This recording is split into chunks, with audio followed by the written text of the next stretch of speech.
Yeah, so sorry again. So hi, I'm James Dean, so I'm the CEO and founder of SenSat. We're a team of about 30 people based here in London in Shoreditch.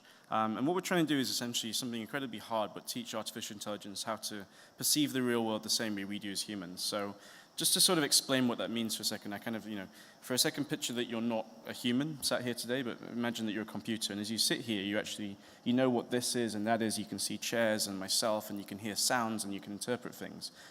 So how do we teach computers to really kind of interact with the real world the same way we do as humans? It's an incredibly important challenge because we all live in a physical world, a physical domain. So if we can really bring computers in to actually solve these problems for us, that's a tremendously exciting place to be. So I've basically put a very, very short 5-minute presentation together today just to kind of take you through that and kind of walk you through exactly what that looked like. I wanted to kind of pose off with saying, okay, imagine if we could actually understand the real world using AI itself, and then kind of just say, how do we actually get there and achieve that? So what we're doing at SenSat is we're essentially building AI infrastructure that will allow the frontier technologies that other companies are building today to actually operate in about 5 years' time. So essentially we're building a physical world AI interface.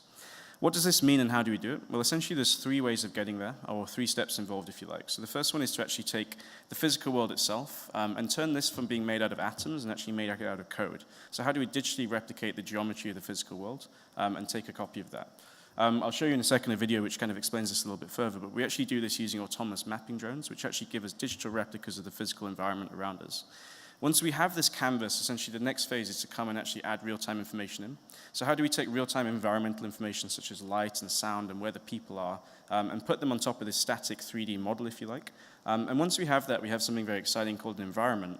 And using an environment, we can actually start to train artificial intelligence agents within that. So that's all very conceptual. A little bit easier if I just show you a short video which kind of explains what this looks like.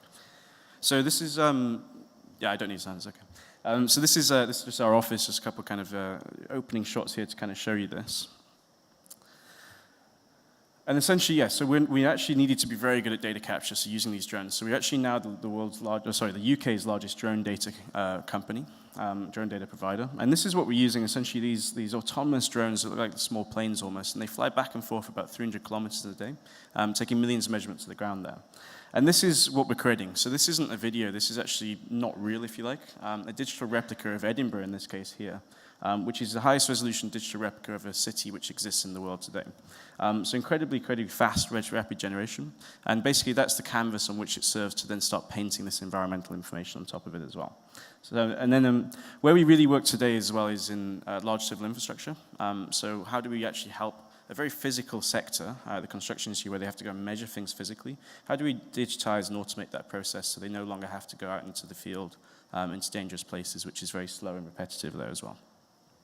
And this is just an event we had a few weeks ago with the high-speed rail 2, which we've digitized the whole length of it as well. So fundamentally, the approach is a little bit different. So really today, if we're training artificial intelligence, the way it's done is we build a simulated environment and we put our AI agents within this. And we say this is really fundamentally a bad way to do it. So you're using essentially kind of gaming environments. So Google DeepMind, they use Atari. You have Spatial OS by Improbable. So basically, these are sort of artificially generated environments. In the background here, this is actually Improbable Spatial OS. And when you look at this is just incredibly sterile, if you like. That's not as complex as the real world is out there. So we say this is really a bad way of doing it for 2 reasons. The first one is it takes a long time to build these environments. It's a little bit like GTA, the game. It could take up to 3 years actually to build these types of city environments. And the second thing on top of that is that they're just not a good representation of how complex the real world is. So basically what that means is when we try to actually train these AIs and then deploy them in the real world, they kind of fall down. I kind of say it's a little bit like sending your kids to school online versus in real life. There's a lot of exposure to kind of life aside from the textbooks, which is kind of important in making them be a functioning human being at the end of that. So what we do differently at SenSat is we build these real-world environments. And these are incredibly high resolution. So this is York. This is about 250 million data points. Essentially what that means is we've measured York every single centimeter and reconstructed it in complete 3D. And what this means is essentially we can start to train our artificial intelligence agents within real-time data sets. And that really gives us 3 different benefits through the traditional method. So the first one is that we want to deploy our agents that we build in the real world. This is where they can come and actually solve problems for us. This is where we can make money from the back of this as well and actually improve the way we live. And this is probably one of the most marked difference between the way it's done currently and the way it's done now. So imagine for a second we want to train an autonomous vehicle. So what we have is we have training data that we've put in there. So this might be things such as LiDAR data sets to spot cyclists, for example. So what we find is that cyclists are a fairly common occurrence in terms of training autonomous vehicles to spot these things. So actually in the bell curve of the weird events we're going to see, that's fairly normal. So when we're kind of simulating environments and places and data sets as humans, we're basically what we can come up with as humans and putting it in there. But what you find in the real world is just like weird stuff happens. So imagine there's a runaway pram. Well, how will an autonomous vehicle respond to that? Will it actually recognize that as you know, something it needs to avoid? Who knows, because it's not within the normal bell curve of things it would experience. If you're giving it real data and the data actually exists in the world, it starts to actually be able to kind of learn on the full bell curve of complex data as opposed to just what we give it. The benefit of this is actually that we start to accelerate the agent training process. We don't have to go and actually use our reinforcement learning to actually teach it, is this correct or is it wrong? We can actually use the black box of the real world and actually quantify what's actually happening out there to say, is this the correct answer or is it the wrong answer there as well? And probably the most fundamental kind of change this introduces is a little bit of a guise if we kind of talk about artificial narrow intelligence versus kind of general intelligence, is that actually what we believe is that artificial narrow intelligences, which are pretty much all around us today in the likes of, you know, ABS on your car for braking or, you know, kayak for searching and booking plane flights, are actually tremendously impactful in our day-to-day lives today.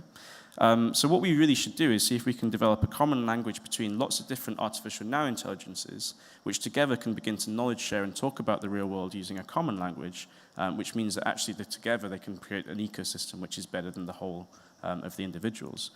So for example, I might know about cricket, you might know about golf, someone else knows about something else. How can we talk to one another and knowledge share so our artificial intelligence in a similar way can actually do that together? So just to kind of wrap up as well, you might have spotted on the front we had a picture of a donkey. Just wanted to kind of explain what this is. So we as humans can look at this and say, that's a donkey. And that's kind of incredible because we've never seen a donkey that looks like that before. You've never seen a donkey that's those kind of colors. And we normally have these kind of little toy donkeys we take around with us. And that kind of teaches that your mind in terms of seeing things in a 2D or 3D is actually very incredible in terms of how it can associate random objects and colors towards an instant, kind of say that's a donkey. So that kind of just paints the picture of quite how hard this is. And if we have time, you know, later on, come and find me and we can kind of go through some of the tech steps to see how we get there as well. Thank you very much, and that's just a kind of a brief whistle-stop tour of kind of what we're doing in AI.